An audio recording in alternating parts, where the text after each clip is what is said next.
And it's that time of the day where market analyst Adedayo Bakare from Afrinvest Security gives us the latest from Nigerian Stock Exchange and more. Great to have you. Now, it's, of course, midweek. How was today's market performance? Today's market performance was, it follows the trends we've been seeing over the past weeks. So the market was down 0.4% today. The NSE was down 0.4% today. And basically, although we saw a general uptick in market sentiment, so we saw about 23 stocks gaining today, while about 19 stocks recorded losses. So when you think in terms of the number of gainers and number of losers, we saw an improvement today. But overall, it's still a very bad market. So year to date, the market is doing a loss of 19.8%. Which is, disappointing. In 2017, for instance, we did over a 40% gain throughout the year. So, and we are in the later part of the year now, and we've done negative of 19.8%. So that tells you that the market performance this week has been bad, and stocks continue to be battered. If you look across, the top gainers, you saw some decent stocks, but those that stood out for us were, Diamond. We all know the issues around, Diamond Bank's latest acquisition or merger with Access Bank. Yeah. So that is driving a lot of investors' interest in the bank. So we saw it gain today, and also Forte Oil gained as well.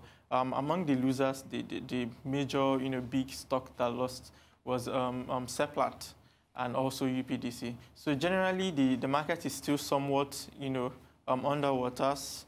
We're looking, up to the end of the year and post-elections until we see, a lot of interest in the market. So what are your expectations for the rest of the week?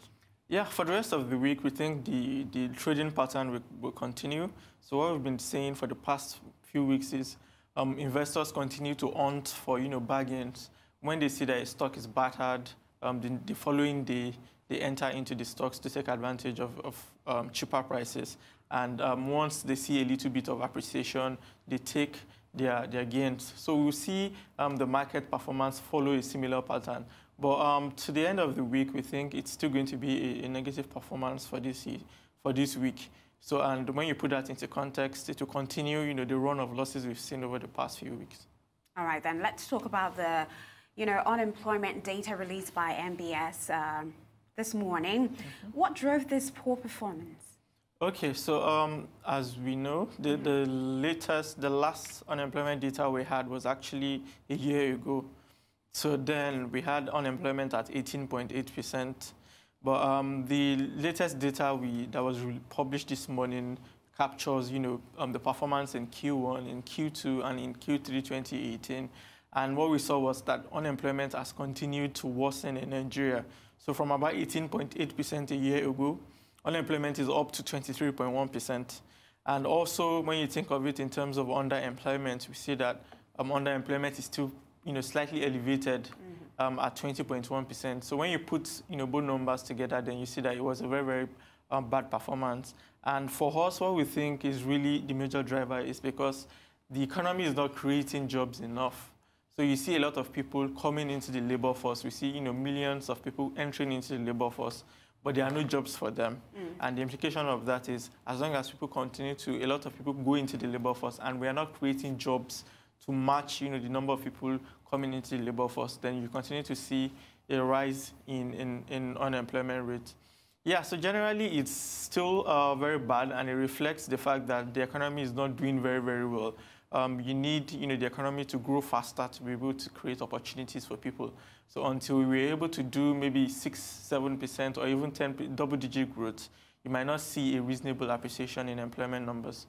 Well, Adedayo, of course, youth employment has fared badly for quite a while. What trends did you observe in the unemployment data published today? Okay, so youth employment I think is critical. Because so the definition according to NBS is people aged 15 to 34 years old, and it is important to know how they are doing. So over the last few years, we've seen that youth employment has remained elevated. So both in terms of, we're not creating a lot of youths graduate yearly, even those who don't go to school. They enter the labor force in millions yearly, and we're not creating enough jobs for them. So when you look at it in terms of the age segments in the economy, you see that it is youths that are actually suffering the most. So when you look at underemployment and unemployment, when you put both together, you see that youths, for every 10 youths you see on the streets, over 5 of them is unemployed or underemployed. So which is very, very, very, very bad, because youths have more energy. They have more energy. Yeah. They have the potential to be more productive and contribute to the growth in the economy.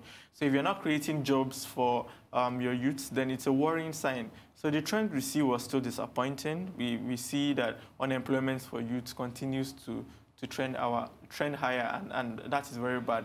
Most of the policies of government to address this has not worked as they should, because you can only do so much. If millions are entering the labor force and job creation is not matching up to that, and the initiatives you have, like the Empower program and all, can only take tens of thousands of youths, then we know that that is not enough to really drive up youth employment numbers. All right, so just before I let you go, with not a good report, released today by the NBS, I would like to know what your expectations for unemployment in 2019 is like, and do you think there are any chances of an improvement?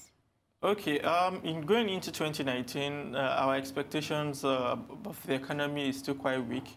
So we expect that the weakness we've had in 2018 will persist into 2019. Now, that is not to say there isn't going to be an improvement. We're actually optimistic that growth should continue to improve in 2019. But the question is if it is enough, to really drive job creation and to raise employment numbers in large amounts. So looking at that in 2019, growth is still very, very weak. We do not expect that job creation will rise as fast as it should. So for unemployment in 2019, we're expecting that the trend we've seen in 2018 and 2016 will persist into 2019, especially when you look at the general election issues you have in the first quarter of the year, where that no meaningful policy will be in place, and depending on post-elections, how policies might evolve. So it's a bit of an uncertain period for the economy. All right, then, market analyst Adedayo Bakare from Afrinvest Securities. Thank you so much for your time.